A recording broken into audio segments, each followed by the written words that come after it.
Hello. Good to see everybody again.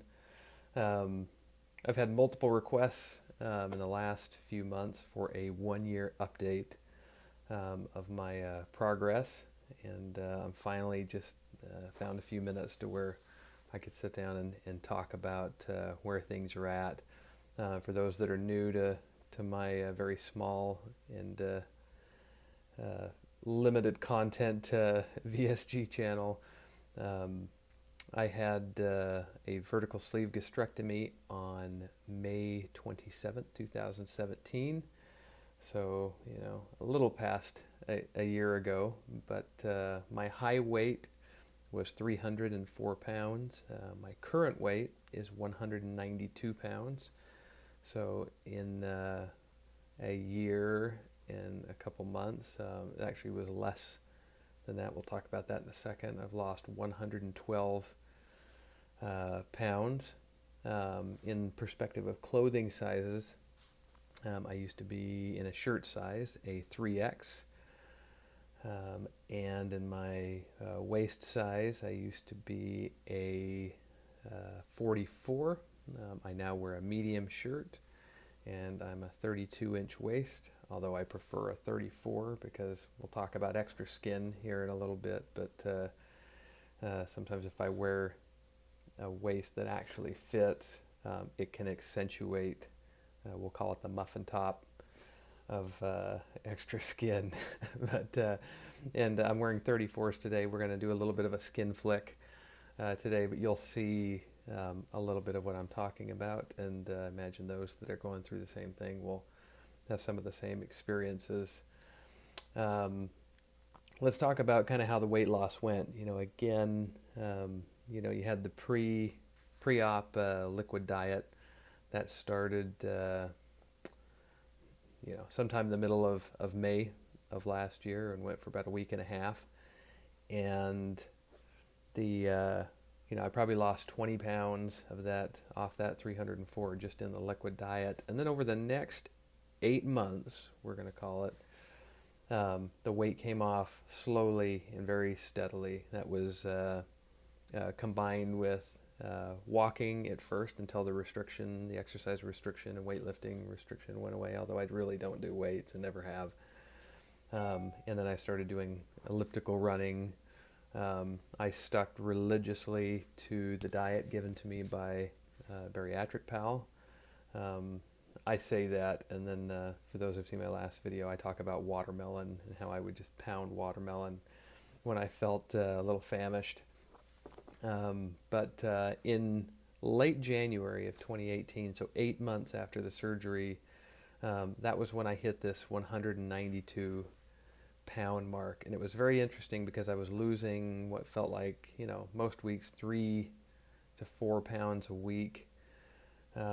And then you'd have the occasional lose nothing, lose 1 or 2 in there. But, it kind of, it had its ebbs and flows. I never gained. It would flatten out a little bit here and there. But pretty consistently, the weight was going down. Through that time period, I always felt wonderful, full of energy, felt amazing. My workouts, which were, running about, again, elliptical machine miles here, but running them for about an hour, sometimes an hour and 15 minutes, about 5 miles in elliptical world miles a day. I always felt wonderful. And then when I hit 192 pounds, and it was exactly 192 pounds, I felt awful. I would get on the elliptical machine and I would try to run, and I just felt like I was going to die. I just felt like I was out of energy. My muscles couldn't support me. And the only thing I can figure out from it all was I had hit the bottom and I had run out of fat to burn. And that was very confusing for me because a lot of us have, I think maybe I've talked about it in my other videos, but we have what's called fat brain. And in your mind, even though you've lost a significant amount of weight, you look in the mirror and you cannot see anything different from the first since before you lost any weight, and maybe you've lost 50 pounds, 75 pounds, 150 pounds, who knows. But you look in the mirror, and for whatever reason, it's like a mental illness of some sort that I share with a lot of people. I can't see the difference. And so I was very perplexed in that my body was telling me there's nothing left to give. You've lost everything you possibly can. But then when I would look in the mirror, I would say there's stuff here. And what that stuff is just extra skin. Again, when you look at the number of inches lost, 112 pounds is a lot of weight, and that all had to fit in that skin somewhere. I'm looking at my 112 pounds is basically a really, really super fit grown woman, right?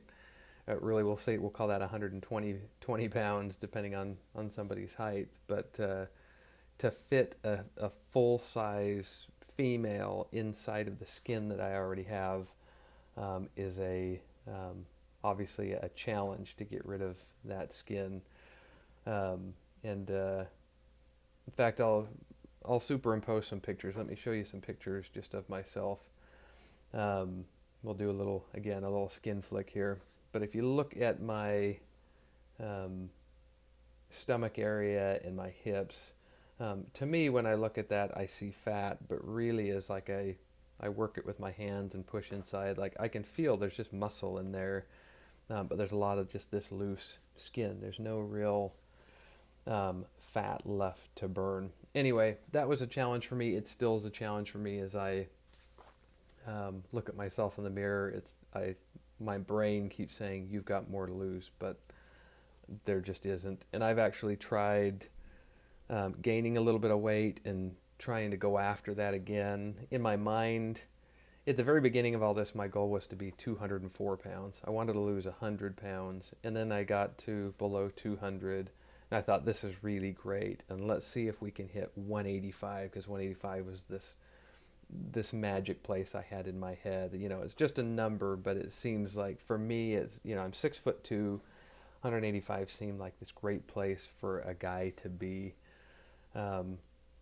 Again, 192 pounds, and I just felt like I was going to die. So I have given up on going after a number. I know I'm healthy. We'll talk about some of those vitals here in just a minute. But I feel amazing. I tend to cruise around at about 194. That's kind of my idle weight. I'll say some things that bariatric surgeons will hate. I have to actually try to eat some really unhealthy calories to maintain that sometimes. And I think part of it might be my health and an unfair advantage in my height and maybe even in being male. We burn more calories. But this is what the doctor's going to hate. I have to eat ice cream almost every night of the week.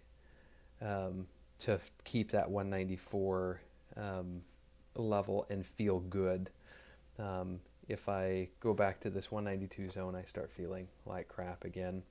And I think part of it is maybe I'm over-exercising. So what am I doing exercise-wise today? I'm still running 5 miles a day, and I do that 4, maybe 5 times a week. I typically don't run on Saturdays and Sundays, and if I've got a date with my wife, I don't exercise on Fridays either. But on Saturdays, I'm mowing the lawn and doing yard work, and I'm doing other things that burn a lot of calories. In that hour of exercise, I'm probably burning roughly, if I had a healthy metabolism, which I probably don't because of how little I eat, a normal person would burn about 800 calories. Well, I'm probably only eating still 1,300 calories a day, so I'm sure my body's suffering a little bit, but maybe not. I think the ice cream, you put 400 or 500 calories. Sorry, I eat 1,300 calories before my ice cream. So I think when I add in the 400 calories, 400 to 800 calories of ice cream a day, it helps offset the exercise. But so by all means, if you're not exercising, don't even think about the ice cream because it's terrible for you. But anyway, that was just kind of where I'm at there. Vitals. So before my surgery, I had high blood pressure. I was close to 150 over 85 or something like that. It was not good. I was on high blood pressure medication for a couple of years when I started having heart palpitations, some of these other things that were indicative of my heart working too hard. I had sleep apnea. I had plantar fasciitis in my feet, a lot of things you've heard of in my other videos. My blood sugar was not horrible, but not great. Um, and again, I've got some family history. When you look at both my parents, my dad had a quadruple heart bypass when he was 47 years old. My mother has been falling apart since she was in her 40s. Bad knees, knee replacements, hip replacements, heart problems. She's just had a difficult time with her health and weight her entire life. All of my siblings are huge, and when I turned 40, I kind of had this midlife crisis, and that's what brought me to the path of bariatric surgery, just because I had spent 5 years dieting and not accomplishing anything. So my 1 year vitals, I went and saw my doctor about a month ago, and I've read a lot of stories online of doctors who get really upset when they hear that people have gone to Mexico to have VSG surgery. My doctor was not one of those doctors. He could not have been more excited for me, just because he's been my doctor for 10, 15 years and has seen the struggles that I've had and has been the one prescribing the blood pressure medication. I didn't talk to him before I went and had the surgery. I just did it, and a year and a couple months later, I just showed up and said, hey, here's a big list of blood work that I need. And he didn't even recognize me, didn't know that I was the same person, and I had to remind him who I was, which was pretty great. But I've never seen a doctor so excited in my life. So anyway, what were my vitals this time? My blood pressure was 118 over 78, which is I want to say above average on the healthy side. That's a really healthy blood pressure, not even close to normal's 120 over 80. So it's a perfect blood pressure. My cholesterol, which I failed to mention before, used to be close to 250, which is not the worst thing in the world, but it certainly is not great. It's considered extremely unhealthy. My cholesterol now is 190, which is 10 points below. I guess they say they want you below 200, but 190. So my cholesterol also is flawless. All of my vitamin levels, it's rhetorical. All my vitamin levels were flawless and perfect. The only one that was outside of the normal range a little bit was my B12. And that's the result of, I'm drinking these Premier protein shakes. And I'm also taking these Bariatric Advantage multivitamins. And then I take a B12 on top of that. And so the combination of 3 different things that have B12 in it, he called my levels elevated, but he also said that it was just out of the normal range for people who eat normal food. And he's like, the level that you're at is not unhealthy. It's not bad for you. And he's like, it's just a little bit above what a outside of the normal range for somebody. But he said, no reason to change anything I'm doing, because that elevated level is just fine. So anybody who's having a hard time with their B12s, if you want to know what my diet is, Premier Protein Shake, I take a bariatric multivitamin without iron because I'm not iron deficient. They have 2 different versions. And then I take my biotin for hair loss. And as you can see, my hair looks just fine. I'm not losing any hair. And then I take a Bariatric Advantage B12, 1,000, I think it's micrograms actually. It's one of those mint dissolvables in your mouth. But everything is flawless. if you're looking for really good vitamins, they are a fantastic company to work with because everything they do is for bariatric patients, and all of their vitamins are really, really high quality. So I've had a great experience working with them, and my vitals have always been flawless in every single area. No hair loss, no malnutrition of any kind. I've always felt great. Um, so let's get back into my diet again. Shake in the morning. One thing that's really changed. Let's look at before I had surgery. I was a huge carb addict. I loved, because I could eat a lot, that made it easier to eat carby things. I loved pizza. I loved any place where I could get lots of bread and potatoes and pasta and things like that. One thing that's really changed, having lived on a very, low carb, not no carb, but a low carb diet, over the past year, is I just don't crave the bread carbs anymore. Clearly, I enjoy my ice cream at night, but I don't enjoy, I don't think about hamburgers, and I don't think about pizza. In fact, when I think about, if I was going to go out to eat, those are the last things on my mind. In fact, they come into my mind from just the old food habits, but then it quickly escapes. There's nothing about me that wants those white bread, or even wheat bread, just any type of bread carbs. I still enjoy a little bit of potato now and again. I even eat a little bit of bread. I'll give you an example.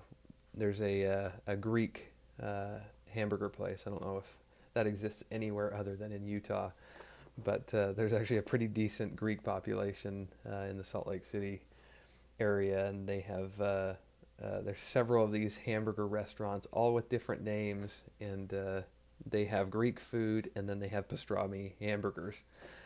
But when I go to these places, because they're just everywhere, whether with colleagues at work or whatever, the last thing on my mind to get at this place is one of their amazing, fantastic hamburgers. Instead, I get a Greek salad, and then I have them put the Greek gyro meat on top of the salad. So I get some good protein, and I'm getting some feta cheese and lots of tomatoes and cucumbers and stuff that's a little healthier for me. And that's what I crave a lot more than a hamburger. But that salad will come with a very small piece of pita bread, and I'll go through almost that whole thing of pita bread, which is much smaller than 2 giant buns on both sides of a large sandwich. But nevertheless, I do have a little bit of carbs. I don't necessarily avoid them because it might help me get off of ice cream at night if I ate a few more carbs and was able to supplement my calorie intake a little bit in addition to that or in combination with that. But I just don't have any interest in buns and burgers and pizzas and pastas anymore. My diet is typically some sort of a lean meat and vegetable combination of some sort, and sometimes that is potatoes, and that's where I'll get my carbs. I would prefer a meat and potato kind of lunch or dinner. At the same time, when it comes to dinner, my wife will either make something or have me make something that is not necessarily what I want to eat. She'll make a lasagna or something like that, and I'll probably have half of a piece of lasagna just because I don't care much, again, for the pasta side of things. And I don't even know why. It's not that it makes me feel all that horrible, but it does make me, I don't enjoy it. I don't know what it is. I'm not super uncomfortable. There's something about it. I think it's just you go without for a year, and it's something that you don't really want to go back to. And I don't even understand why I don't want it, but I'll usually do that, and then maybe I'll go for another protein shake, and then I'll go run. I just don't think about it. The question I get asked, there's 2 questions. By people who have had bariatric surgery or looking to have bariatric surgery, they'll ask, now that it's been a year, am I able to eat more? I think my intake expanded to its peak at about 6 to 8 months, and it hasn't gotten any worse since then. And I would describe it in the context of, it's probably been 5 months, but if I go to Chick-fil-A and you get the regular Chick-fil-A sandwich, I can almost eat that whole sandwich, which is really good for a bariatric patient. A lot of people can't even eat half of that sandwich, but I can almost eat a whole. We're not talking with lettuce and tomatoes, just the chicken breast and the bun. That's my total capacity with like 3 bites left over, 3 or 4 little bites, and that's it. And I could finish those if I sat and took another half an hour and just kind of worked it in. But that's been the same from 8 months till now. So for the past, 6-ish months, nothing's changed. I've not been able to eat more. My stomach capacity's not grown in the least. And, I do tend to get full. And, when you're early, after you have the surgery, you're not able to really go past 1 or 2 bites of that first full sensation. And now I can get kind of full and I can eat 3 or 4 or 5 more bites, and then I just get really uncomfortable. But it's not getting any bigger. I get full at the exact same point. I do recognize I need to be careful and not push it all that often, but yeah, I'm doing pretty good there. We talked about exercise, what I'm doing there. My sleep apnea, let's come back to just health stuff. Again, Vital's perfect. This has been a little bit of a challenge for me because I'm one of probably 3 people in the country, as you heard me describe last time, that love a CPAP machine. I love that it cleans the air, and again, living in a desert climate, I love the humidity that thing provides, but I just can't make it work anymore. I don't need it. It blows air just right in my nose and out my mouth and everywhere else because I don't think there's any fat in there to impede the air. So that's been a challenge because I still want to use it, but I just can't. I need to go get another sleep test done to rule out the fact that the small chance that maybe I still have some kind of sleep apnea. I'm 90% confident that my sleep apnea was obesity. So I don't know, but I need to at least do like the take-home test or something. So the other question that people ask me all the time, this is usually from people who are not even considering bariatric surgery, and I think they just look at me, and if you haven't seen somebody who's lost a lot of weight for a long time and you look at them after they've lost the weight, a lot of times people think they look sickly, and I'm sure I get that a lot. But the question that everybody asks is, do you feel like you are lacking energy? Do you feel like you are weak and tired? And it's interesting that people ask that, and I can only assume it's based on how they visualize me. But the answer is, could not be further from the truth. In fact, it's the total opposite. Even from after losing 25, 30 pounds into the diet, I've never felt like I've had more energy. And now that, I've lost over 100 pounds, it's just an absolute life changer. And I felt like I was at that point after about 50 pounds, where everything changed. I remember just thinking about doing things before I lost the weight, and everything seemed like a chore. Everything seemed like it was just exhausting. Going outside seemed exhausting and took effort, and everything felt like it was an effort or a chore. And now it's the total opposite. I feel like I can do anything. I feel like I have energy. I feel like I'm vibrant. I feel like nothing feels like a chore. I want to do things. I want to see things. I want to go places. I've had this hatred of airplanes my entire adult life, which is tough when you're managing teams literally around the world, and that's been a challenge for me because I hate getting on airplanes, and that's completely changed. When you stop trying to squeeze a grown woman into the same seat you're sitting in weight, It's amazing how much room you have on an airplane when that weight's gone. So I'm much more comfortable, and like it just doesn't even phase me. I don't get the anxiety and anything that I used to get when I would travel or go places. Hiking is an entirely different experience now than before.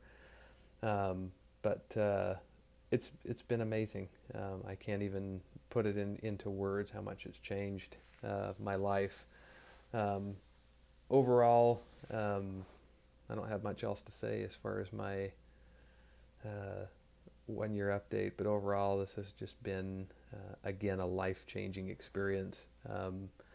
And I'll show some more pictures here of my extra skin. It's the one thing that still bothers me a little bit, but I have no interest, like many people, in having that extra skin removed. I know it would make me slim and trim and probably look better. I don't really care about that.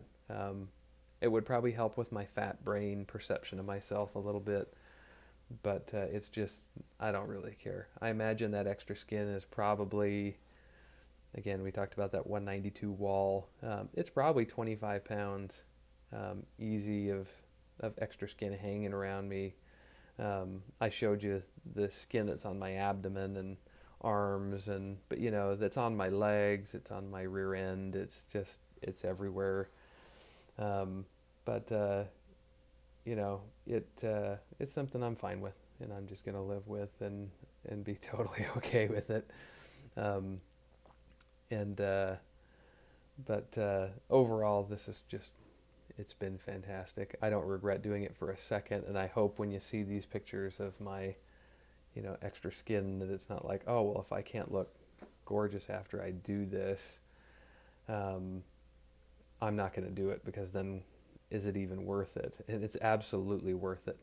Again, you look at those statistics, the blood pressure, the cholesterol, the heart health, the vascular system, the ability for your lungs to function and your heart to function. I'm really hoping that this has added 20 healthy years of life to my life. I think that in and of itself is worth it, and when I take my shirt off, you see one thing. When I'm wearing clothing, I feel pretty good about myself. And I think I look pretty decent, but it really isn't about that as much as it is about just feeling healthy and just amazing all the time. So, if you're somebody who's debating this, go look at my last video on the side effects of weight loss surgery. But all in all, man, I'll say the same thing that I've probably heard 1,000 people say in all the reading that I've done, over the leading up to when I did VSG, which was, not only do I not regret it, I just can't believe I didn't do it sooner. It really does change every aspect of your life, not just physically, but emotionally, confidence, health, every aspect. But anyway, that's how I'm doing. I may, if I haven't had the chance to show a few of the little clips that I did of my extra skin, then maybe I'll be doing them right now. But anyway, thanks, and if you have any questions, post them in the thread. We'll see you. Bye-bye.